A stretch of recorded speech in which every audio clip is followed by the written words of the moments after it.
Halo, assalamualaikum warahmatullahi wabarakatuh. Salam satu hati bro and sis. Perkenalkan saya Andi Burhamsa. Saya produser dan sutradara film dari Timur Pictures. Malam ini saya akan menjadi moderator untuk PCX Creative Talks bersama Yandi Lawrence dengan tema berimajinasi menulis cerita film melalui cerita film. Sorry. Kita akan bersama Yandi Lawrence. Yandi Lawrence ini merupakan sutradara dan penulis. Yandi Lawrence terakhir membuat film layar lebar berjudul Keluarga Cemara dan juga web series dengan judul Mengakhiri Cinta dalam 3 episode. Sorry saya lupa pakai headset. Saya pakai headset sebentar sekali. Ya. Sebelum memulai PCX Creative Talks ini, saya mau berbagi informasi dulu. Jadi teman-teman, kalian bisa mengakses talks ini melalui akun Instagram Prolog Studio, Honda Jagoanku, dan @YND Lawrence. Yandi Lawrence. Kemudian yang kedua, PCX Creative Talks ini didukung oleh Honda Jagoanku. Kalian bisa mengakses katalog produk Honda motor terbaru, service center, games, apparel, dan info lainnya seputar Honda motor melalui aplikasi Motorku X. Bisa diunduh di App Store atau Play Store. Wah, saya juga masih punya aplikasi ini di handphoneku. Kemudian di PCX Creative Talks ini bagian dari From Home Solidarity yang diinisiasi oleh Prolog Studio, yang mana From Home Solidarity ini adalah sebuah virtual event yang membuka penggalangan dana untuk membantu segala upaya melawan wabah corona melalui kitabisa.com. Teman-teman jika berminat atau mau tanya seputar motor Honda, bisa DM di Honda Jagoanku. Pokoknya kalau ingin membeli dan pengen info sepeda motor Honda, bisa langsung DM di Instagram @hondajagoanku. Anca, Hoi! hei, hei. Bagaimana kabar, Yan? Eh, naik turun.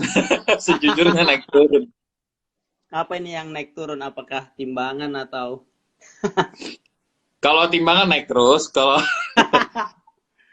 ke mental sih, Cak. Kadang-kadang tuh bangun pagi terus rasanya hari ini akan optimis sekali dan produktif sekali, kayak semangat gitu. Tapi bisa gitu besoknya tiba-tiba, kapan ini semua akan berakhir? Saya nggak mau ngapa-ngapain lagi hari ini gitu. Ada agak lagi kayak gak. Halo, agak... Eh, Bagaimana Anca di sana di Makassar? Ya, senang sekali masih bisa beraktivitas walaupun lewat virtual. Hmm. Dan paling Di tidak rumah masih terus ya. di rumah saja ini. Syukurnya yang Aduh. kecil-kecil sudah pada tidur, jadi kita bisa lebih lebih lebih bebas. Ah, ada Naomi juga tuh Anca. Naomi, ada Halo Ardi juga. Naomi. Naomi. Yan, jadi eh, beberapa waktu yang lalu saya dikabari sama Prolog untuk menjadi moderator di Creative Talks ini. Iya, Agak saya lupa rasa kenapa kalau enggak video call saja WhatsApp baru direkam. itulah. Mungkin bisa begitu Gimana? di terus bisa diedit. Ya kita bisa edit Iya, bagian-bagian yang terlalu kaku. iya. Iya, Yang jerawat dihilangkan juga. ya bisa begitu dibikin lebih mulus begitu. Bisa Begini aja bagaimana? dicolokin, diedit soundnya. Eh, jadi tema kita malam ini ya judul temanya berimajinasi menulis cerita film sesi kedua bersama pembicara Agak kita Yandi Lawrence. itu Anca dan Bang Yandi katanya agak. Siap agak. Oke. Em, Yan, Ya, selama pandemi ini bagaimana kabar produktivitas? Apakah ada perubahan yang drastis untuk proses pengkaryaan? sangat sih Anca, sangat. Kayak sejujurnya ada ide-ide di kepala kan sebenarnya gini, sebelum kejadian ini kan sebenarnya bulan April tahun ini harusnya saya sudah masuk praproduksi. Mau bikin film panjang kedua sama Mas Iva, sama cerita film gitu. Filmnya cukup idealis, jadi apa warnanya hitam putih gitu, terus filmnya kecil gitu-gitu lancar. Terus untuk bikin ini tuh nulisnya sudah 2 tahun, terus di awal tahun juga sempat nolak bikin web series kayak saya mau fokus nulis. Wah, tiba-tiba corona. Eh Ya. ya, apa tema pembahasannya kita, Cak? Saya belum pin komennya. Eh, Berimajinasi menulis cerita film. Ini sudah sesi yang Berimajinasi kedua, Yan. cerita film sesi 2. Ya, ini ada saya komen. Bagaimana caranya saya pin? Cara pin tuh Kayaknya gimana sih? kayaknya ditekan lama ya. Ya, begini. Oke. Udah. Ya. Gitu, akhirnya waktu pandemi terus disuruh semua harus di rumah, drop sekali sebenarnya karena saya membayangkan ini bukan saja nggak bisa syuting, tapi kalaupun syuting, bioskop tuh pulihnya kapan ya? Maksudnya dua hal kan, Cak, kayak kalaupun bioskop tuh aman, apakah ada trust-nya? Maksudnya masyarakat mau kembali ke bioskop lagi. Terus yang kedua, apakah ekonomi nanti tidak selumpuh itu ya, sehingga kan nonton kebutuhan tersier kan. Betul, betul, betul. Ya jadi kayak, aduh kalau saya syuting tahun ini mungkin tayangnya 2 tahun lagi ya, gitu. Terus pertanyaannya jadi, untuk apa saya revisi sekarang? Jadi, jadinya agak-agak Ya, berat. Berusaha dilawan setiap hari, tapi ya akhirnya ya progresnya jadi lambat sekali. Cak, kayak sehari cuma 1-2 hal diperbaiki. Gitu. ya, ya.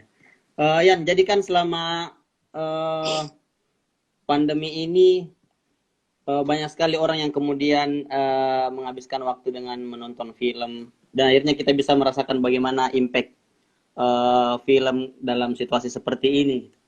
Nah, menurut Yandi sebagai pembuat film, bagaimana kita melihat pengaruh film dalam kehidupan ini sosial masyarakat? Dalam konteks situasi seperti ini. Iya. Bagaimana ya? Sejujurnya kita kan masih di tahap perangnya gitu ya, Cak ya. Maksudnya ada yang bilang ini tuh kayak perang melawan virus gitu. Kalau berkaca dari pengalaman Perang Dunia 1-2 gitu, maksudnya film tuh hadir, tapi biasanya setelah perangnya belum mereda, tapi berlangsung sudah terlalu lama. Jadi tahap shocknya, tahap depresi sudah lewat, baru menurutku ya, lihat dari sejarah, baru rasanya film tuh bisa punya engagement dengan masyarakat, kayak jadi reflektif, atau berkomunikasi dengan masyarakat melalui film. Tapi sebelum ini jadi terlalu lama, atau udah terlalu lelah gitu, Cak, kayaknya film nih sejauh ini ya entertaining saja gitu, maksudnya kayak ya udah di rumah gitu, belum sampai di level apa yang kita percaya tentang film sebagai produk budaya. Oke. Eh, Yan, jadi kita akan kembali lagi ke tema yang tadi, Yan. Ini soal penulisan cerita, Yan. Ya, Eh, Menurut Yandi nih, apakah ada treatment yang berbeda gitu menulis? Kan Yandi sudah pernah membuat film untuk bioskop, film cerita panjang untuk bioskop, dan juga menulis uh, film web series begitu. Kira-kira ada treatment yang berbeda kah gitu ketika menulis film cerita panjang dan juga web series? jadi sebenarnya dulu karena kuliah di IKJ, terus lulus bikin film pendek beberapa kali, akhirnya semua ilmu yang ditahu sejauh ini itu cuma menulis film panjang. Sejujurnya waktu kuliah saya nggak pernah belajar cara tulis series.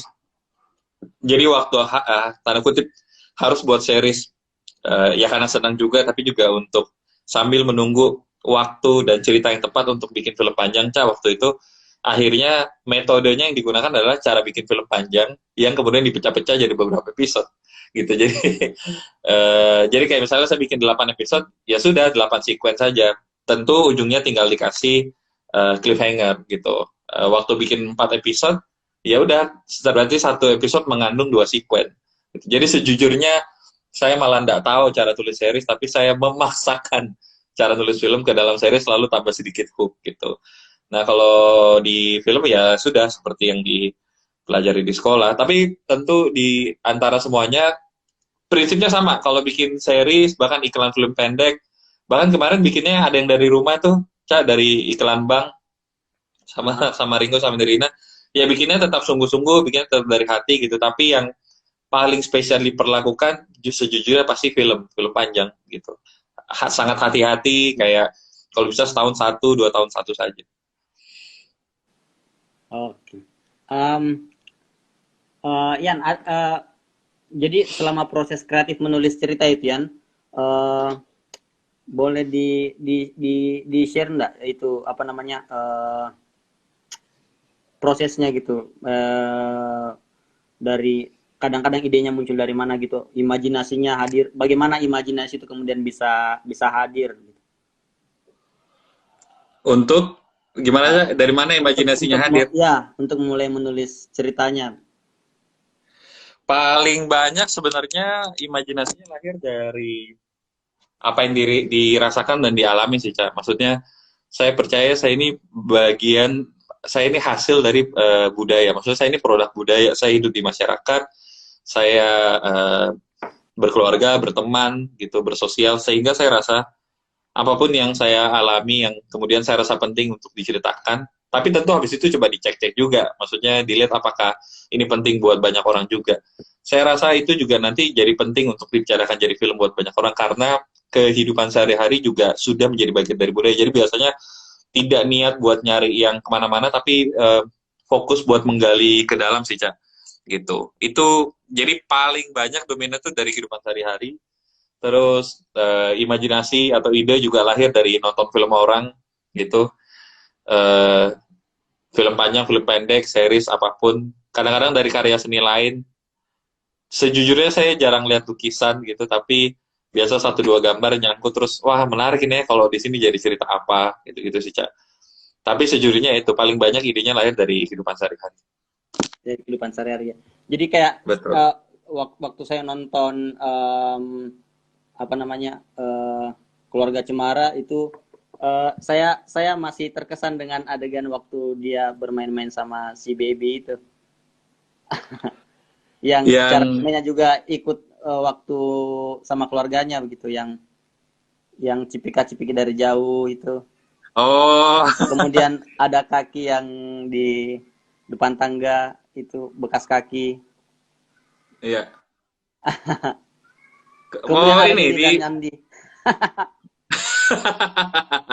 Ya itu karena film kita tidak jadi kita produksi untuk sementara waktu, akhirnya dia muncul di Keluarga Cemara, Denny dan Andi. Senang sekali. Iya, Cak. Maksudnya apa perlu ini saya ceritakan kayak dari mana itu ya? Iya, biasanya itu masuk ke detail-detail adegan kah, atau jadi kayak apa namanya ya? Jadi kayak benang ceritanya kah? Biasanya ini sih, Cak. Semuanya itu kumpulan-kumpulan dari apa yang saya lihat dan alami. Misalnya kalau Kisbah itu, saya waktu bikin Cemara itu LDR sama Joan yang sekarang jadi istri di Makassar kan. Oh iya. Ya udah kalau habis video call pasti gitu. Sudah ya, dadah. Wah, gitu. Lewat video call kan. Gitu. Nah, dia itu paling jengkel kalau tiap dia Kisbah saya gitu, kayak kena tembak ceritanya gitu. Jadi saya merasa, dan pernah bilang kayak nanti kalau udah married apa ini jadi kultur saja ya, kalau ada yang mau pergi dari jauh pasti ada gitu. Iya ya, lucu-lucu gitu. Dan kas masuk di dalam film gitu. Kalau yang semen itu sebenarnya sejujurnya saya terinspirasi dari adegan di Tabula Rasa. Oh, oke. Gitu, filmnya Mbak Lala waktu itu sama Tumpal sama Adri, ada adegan Hansnya nginjak semen kan gitu. Memberikan tanda, tapi secara konteks dia tepat sekali ada di situ. Nanti bisa di callback dan segala macam. Terus apa lagi ya, Cak? Ini yang saya ingat juga waktu di web series apa namanya, Sore, tentang istri dari masa depan itu, yang akhirnya ada istri kemudian datang dari masa depan dan sangat menjaga eh, suaminya. Nah, Oh, iya, iya. Itu eh, sejujurnya ya idenya Cak ya. Pernah orang tanya dari mana idenya Time Travel 5? Kalau saya ingat-ingat, kayaknya saya terinspirasi dari Dragon Ball. Jadi jadi ada saganya Trunks kan yang dari yang Cell itu loh, dia datang dari masa depan terus kasih tahu Goku kalau harus minum obat karena dia akan sakit jantung gitu. Kayaknya dari situ. ya saya juga pernah dengar kalau tidak salah itu yang mungkin masih banyak yang belum menonton ya itu yang film-film pendekmu yang One An itu yang kalau tidak salah itu terinspirasi dari kakek dan nenek ya kalau tidak salah. Betul, Iya. iya. Mereka dulu tinggal di Jalan Tarakan tuh, sekarang udah ada di situ. Sudah almarhum juga Apo. Terus kemarin juga Om Hengki udah dipanggil Tuhan ya. Coba itu idenya pulang ke Makassar waktu Imlek, terus ya mereka cerita-cerita, Apo bilang gitu, Cak. Kayak belakangan kalau tiap malam Apo takut gitu. Takut kenapa, Po? Ya takut kalau besok pagi bangun ada salah satu di antara kita tidak bisa bangun lagi untuk selamanya. Terus jadi momen itu tuh jadi, ih menarik kayaknya ya. Maksudnya akan tiba hari di mana kita mulai memikirkan bagaimana menghadapi kematian. Iya, saya ingat sekali waktu pertama sekali menonton film itu dan saya kan dapat DVD langsung dari Andi waktu itu buat diputar di programnya Rumata Art Space dan Hmm. waktu pertama kali menonton saya sempat gimana ya kayak hening dalam beberapa waktu. Jadi kayak biarkan kredit itu lewat dan kayak terus memikirkan filmnya. Jadi kayak sangat tidak menyangka ada film pendek seperti itu dari Andi Lawrence. Wes, terima kasih, Cak. Iya. Yan, eh, karena kita dalam situasi seperti ini, Yan, ada pandemi begini, kira-kira eh, ini upaya apa yang dilakukan gitu untuk tetap apa ya, tetap kreatif dalam bekerja dan juga berkarya. Upaya apa yang dilakukan supaya tetap kreatif dan berkarya? Em, apa ya, Cak ya? Harus saya akui ini situasi yang sulit. Maksudnya bagi saya saja saya merasa, maksudnya kalau mau coba bandingkan ya, buat teman-teman yang banyak sekali terpaksa harus kerja keluar atau bahkan tim medis gitu, kayaknya apa yang saya hadapi tidak ada apa-apanya gitu. Cuma memang kalau kita berhenti membandingkan dan melihat, ya tantangannya lumayan juga ya. Maksudnya secara mental gitu. Akhirnya yang coba saya lakukan selalu adalah punya schedule. Saya terbantu sebenarnya karena sudah punya bayi kan, gitu. Jadi jadi saya tidur, saya terpaksa tidak boleh begadang karena dia jam 6 setengah 7 biasa sudah bangun. Dan sekarang lagi sebelum mulai lagi masuk usia-usia bangun pagi terus nunjuk-nunjuk jalan.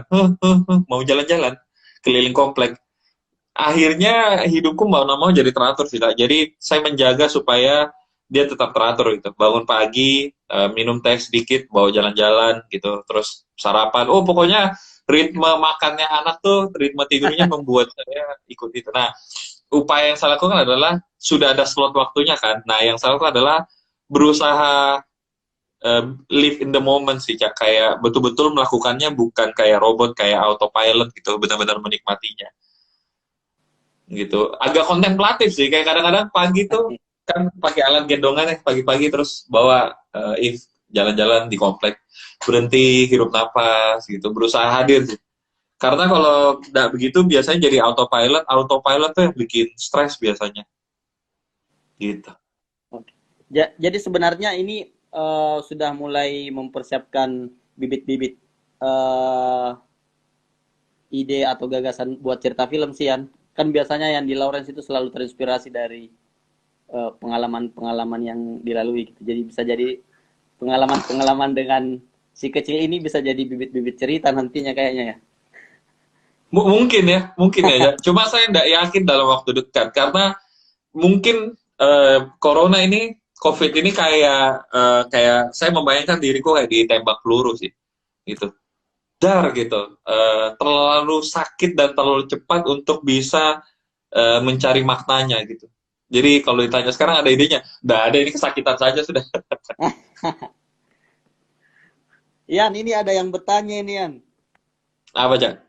Ini ada dari Yosua Vincentius. Ya.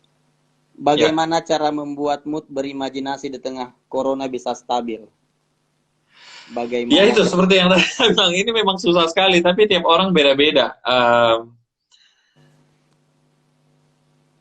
Apa ya? Tiap orang beda-beda sih. Lagu paling ngaruh sih, Cak. Lagu gitu, putar lagu? lagu. Ya, saya ada hari di mana sudah bingung cara membangkitkan mood. Saya recall bagaimana saya ini lagu-lagu yang saya dengar masa SMA dan ya alay sekali, pop sekali gitu. Saya dengarnya The Massive, sangat Iya. tidak sangat tidak anak film gitu. Tapi hari itu saya jadi punya semangat gitu. Jadi ya dicari-cari. Bahkan oh ini saya pernah ingat bagaimana salah satu tips membangkitkan mood kreatif adalah revisit childhood. Kunjungi kembali masa kecilmu. Ya kalau saya kemarin tidak sampai kecil sekali, tapi yang saya kunjungi ya masa-masa puber-puber itu The Massive oke sekali, Cak. Masif ya. Doi, Jadi saya waktu SMA juga suka dengar itu, Yan. The Massive. apa? Walaupun tampilan agak metal-metal, tapi di belakang panggung dengan dengar The Massive. Iya, iya. Iya, iya, iya.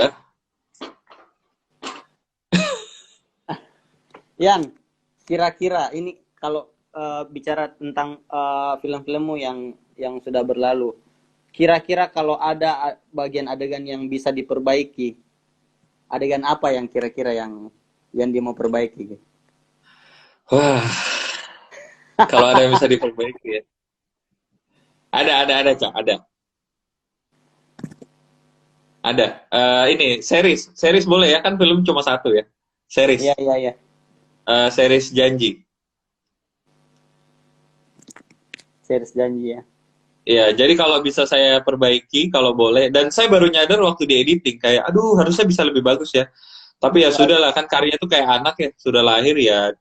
Baik biar bagaimanapun dia menggambarkan proses kita secara personal di waktu itu. Jadi ini konteksnya buat belajar ke depan lebih baik. Kalau saya bisa perbaiki, saya akan buat adegan key turning point 2-nya waktu ketahuan bahwa ini dari Teh dan Mr. Kim itu adalah sebenarnya Mrs. Kim.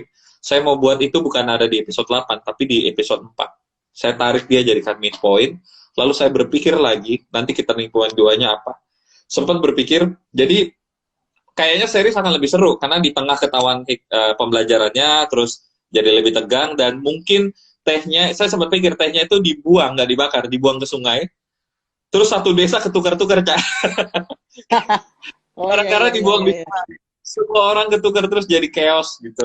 Kayaknya lebih seru begitu. Tapi ya setiap kali saya bahas ini, Hernu produserku selalu bilang nggak Ayan bagusan gini gitu. Tapi saya merasa pace-nya terlalu pelan kali ya gitu. Ya tapi pro kontra banyak juga yang tidak suka gitu. Tapi hati kecil kadang-kadang merasa seru kali ya kalau saya paksa diri saya berpikir lebih keras lagi ya. Cuma waktu itu nggak kepikiran dan ya sudah nggak apa-apa gitu. Tapi eh, kalau yang saya lihat sih Yan, ya, pandangan saya, Ya. kayaknya dengan adanya apa, dengan penonton tahu di episode 8 bahwa si Mister itu tadi tertukar, itu kayaknya lebih memberikan kepuasan jiwa Berarti kepada Anjas penonton. Anjas pendapat sama Hernu ya. Ya mungkin seperti itu. Iya, iya, iya, iya. Dan memang proses editing, kenapa ya proses editing selalu begitu, kayak selalu bikin kita ada penyesalan gitu. Jarang sekali saya rasa mendapatkan sutradara yang tidak menyesal di proses editing. Iya, Scorsese kan pernah bilang kalau kita nggak physically ill melihat Raw 1, berarti ada yang salah dengan kita. Kayak selalu hasil jadi, bahkan di Raw 1 itu beda sekali dari skrip atau imajinasi kita selama pra. Jadi mungkin itu menjawab kenapa banyak sutradara merasa menyesal ya, karena ternyata beda sekali hasilnya. Iya, iya, iya. Yan, Ya, nanti selepas pandemi ini Yan, kira-kira apa rencana yang mau dilakukan? pandemi adalah arti virusnya tertangani, tidak ada lagi ketakutan ya. Iya, iya, iya. Iya, Cak. Maksudnya konteksnya kalau pandemi selesai itu berarti sangat aman ya, Cak? Iya, iya, begitu maksudnya. Kalau sangat aman, yang paling pertama mau dilakukan ini, mengajak keluarga traveling. Jalan-jalan, kasihan. Sudah Terus ya, penjara yang ramai. ya, terus habis itu ya kembali kumpul sama teman-teman di cerita film, lalu mengatur kembali strategi apa yang mau kita kerjakan lebih dulu. Mungkin kembali ke film panjang atau jangan-jangan ada pertukaran sedikit karena pertimbangan lain, nggak tahu. Tapi dua hal itu sih, ajak keluarga jalan-jalan sama kembali merancang yang berantakan kemarin. Oke. Yan, kita ambil sesi pertanyaan lagi Ayo, dari penonton Yandi. mari. Eh, ini ada tadi panitia kirimkan ke ini. Apa yang dilakukan sih Mas bisa? Ini kan sudah minta nih. Sorry Yan, saya cek dulu ini chatnya. Nggak Eh, apa-apa, Cak. Panitia sebentar sekali. Kadang hidup memang live sometimes gitu. Apa? Candanya ancet.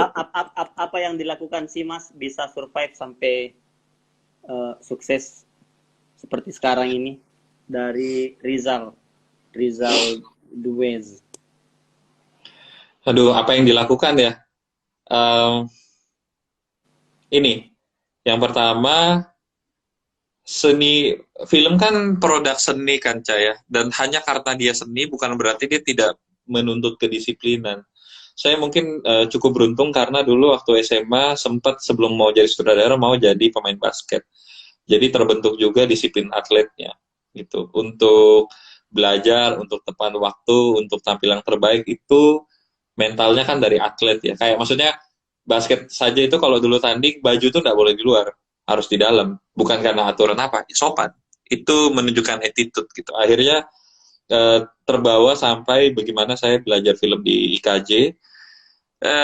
Ya karena kan di IKJ gitu kan. Waktu SMA kan kita sekolah sangat banyak aturan, tapi tiba-tiba kuliah bebas, bebasnya sekolah seni lagi. Nah, saya ketolong karena disiplin atlet itu. Terus ya, itu yang pertama, disiplin. Yang kedua, ini festival film pendek, ya. Jadi bikin film pendek, banyak yang tanda kutip tidak bisa kemana-mana juga, tapi itu membuat saya jadi belajar terus kan untuk tahu apa yang saya suka gitu. Jadi setelah mau lulus bikin One Hunt itu, saya kenapa bikin One Hunt? Karena akhirnya sadar kayaknya saya ahlinya di film atau bisanya di film drama dan keluarga ya gitu. Drama tema keluarga atau kadang-kadang romance. Lalu ada sedikit bumbu komedinya. Jadi saya dari sebelum lulus sudah tahu saya tidak mau jadi sutradara yang bisa semua genre. Satu dua saja tapi tajam kan gitu. Teman saya ada bilang, "Iya ya, kan yang dibayar mahal itu dokter spesialis." Gitu. Jadi good di satu titik itu nggak apa-apa kok gitu. Jadi temukan diri sukanya di situ, genrenya dan tema-temanya. Gitu. Yang ketiga, temukan mentor yang tepat sih, Cak. Gitu.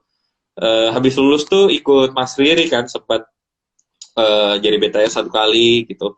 Terus si Screen kita ketemu tuh Cak 1 tahun bolak-balik itu membentuk pola pikirku tentang filmmaking luar biasa sih apa menyerap banyak sekali dari Mbak Mira, Mas Riri, Mas Iva, Mbak Dede waktu itu datang banyak sekali filmmaker yang saya apa serap pemikirannya gitu. Sempat di Balala juga 2 tahun gitu di Live Flag mondar mandir di situ bikin sesuatu jadi belajar banyak gitu. Punya mentor sih Cak tuh jadi 3 hal itu disiplin temukan diri sendiri pastikan punya mentor yang tepat nah, itu. Mentor yang tepat ya. Ya. Yan, jadi selama proses apa namanya proses bikin film belakang ini kan sudah buat film layar lebar kayak Keluarga Cemara dan juga web series yang kemarin. Jadi waktu bikin itu apakah masih tetap pakai kayak minta pendapat mentor kah atau pendapat teman-teman ketika menulis skenario-nya? Saya masih kan ada satu kejadian tapi kayaknya saya nggak bisa cerita tapi bukan di skrip di praproduksi saya ada di tikungan tuh ada ada suatu hal yang tidak bisa diselesaikan dengan mudah Yang saya lakukan ya ini WhatsApp Mas Riri. Mas, seperti biasa Mas, saya galau sekali. Boleh minta advice-nya? Mas Riri jawab, ya seperti biasa email aja. Saya emailnya panjang-panjang. Dan dia beri jawaban waktu itu akhirnya jadi punya modal buat hadapin. Tetap berpengaruh. Eh gitu, Cak. Tapi kalau menulis lebih banyak. Yang menarik waktu tulis Cemara itu 3 bulan pertama ketemu Mbak Gina, saya sama Mbak Gina tidak bahas skrip, bahkan bahas keluarga Cemaranya sedikit karena kita waktu itu belum bisa nonton banyak. Ternyata ada di YouTube, kita nggak tahu. Jadi yang dibahas banyak itu tentang pikiran-pikiran kita tentang apa itu artinya menjadi keluarga.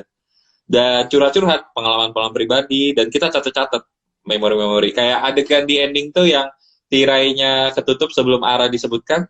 Ternyata tuh pengalaman pribadi Mbak Gina, dia cerita gitu, anaknya ngalamin itu terus bagus tuh Mbak kita masukkan, tapi belum tahu mau masukkan di mana, belum tahu, belum ada struktur. Nanti oh di ending jadi anti klimaks dan tentu punya niatan atau punya arti tertentu kenapa itu boleh masuk, bukan sekedar bagus nih atau lucu atau seru gitu, tapi dia cocok nggak ya gitu, gitu sih kan. Yan, kita Yoi. coba ke beberapa pertanyaan dari penonton, Yan. Ini ada yang bertanya Baik. dari Iro Bird Junior kayaknya. Gimana membuat Ya. ending sebuah film biar nilai-nilai yang diberikan bisa langsung kena ke audiens? Hmm. Ending itu nggak bisa berdiri sendiri. Jadi struktur film kan sederhananya sebenarnya terdiri dari setup sama payoff. Nah, ending itu payoff kan. Nah, yang pertama, ending itu harus berhasil dirangkaikan adegan sama dialognya, sama keputusan karakter utama kita. Untuk mencapai apakah dia bisa mendapatkan keinginannya atau tidak, itu di saat yang sama harus bisa berhasil mengekspresikan statement sutradaranya. Gitu. Misalkan di Keluarga Cemara, bagaimana membuat pesan bahwa keluarga itu lebih berarti, sekalipun Eis dan Abah dan sekeluarga punya kesempatan kembali ke Jakarta, seolah mendapatkan apa yang mereka inginkan di sequence 1-2. Tapi mereka memilih untuk stay karena mereka menemukan apa yang lebih berharga dari itu. Makanya setelah adegan rumah berhasil didapat di rumah sakit, tetap perlu adegan Abah happy birthday to you gitu. Untuk kasih tahu bahwa Abah tetap ingat ulang tahunmu dan itu yang terpenting. Makanya dialognya tersusun kan, gak penting ulang tahun Eis, penting gitu. Karena Eis terluka di awal film, dia ulang tahun tapi dia kolektor data mungkin trauma dan Abah nggak hadir hari itu, jadi di ending itu perlu dijawab minta maaf. Karena kenapa? Karena kita sebagai filmmaker, saya dan Mbak Gina mau sampaikan bahwa yang paling berharga dari dalam keluarga yaitu kepemilikan satu sama lain, yang seringkali tidak ada hubungannya sama harta, rumah, tinggal di mana gitu. Tapi komunikasi, kasih tahu bahwa sorry, kasih tahu bahwa itu yang jadi kekuatan. Nyusunnya begitu. Itu ada di daerah payoff ending. Nah, setup-nya harus mengarah ke sana. Gitu. Jadi penyusunan, jadi tidak serta-merta karena kita menyampaikan sesuatu, lalu setup-nya suka-suka, endingnya sesuai statement. Biasanya orang jadi merasa, kok saya merasa digurui ya. Gitu. Iya, iya. Jadi kalau sudah tahu endingnya mau ke sana, susunlah setup-nya untuk ketika endingnya tiba, orang tidak merasa kaget. Gitu. Jadi sudah di-setup dari awal, dari awal-awal cerita ya nih. Iya, sejak scene 1 film ini sudah disusun untuk membicarakan scene klimaks itu, scene yes or no itu. Begitu. Ada pertanyaan menarik lagi nih, Yan, dari Jimmy Kristanto. Mari, Jan. Menurut kalian di apa skill atau value yang paling dibutuhkan dari seorang sutradara? Komunikasi. Komunikasi dua arah ya. Maksudnya pandai mendengar, maksudnya sabar mendengar gitu, bertanya lebih dalam, memahami orang, tapi juga artikulatif menyampaikan pikiran dan perasaannya tentang sesuatu, baik itu konsep, baik itu keadaan di lapangan, harus artikulatif. Bahkan kalau lebih jauh ya pandai berkomunikasi dengan nuraninya sendiri.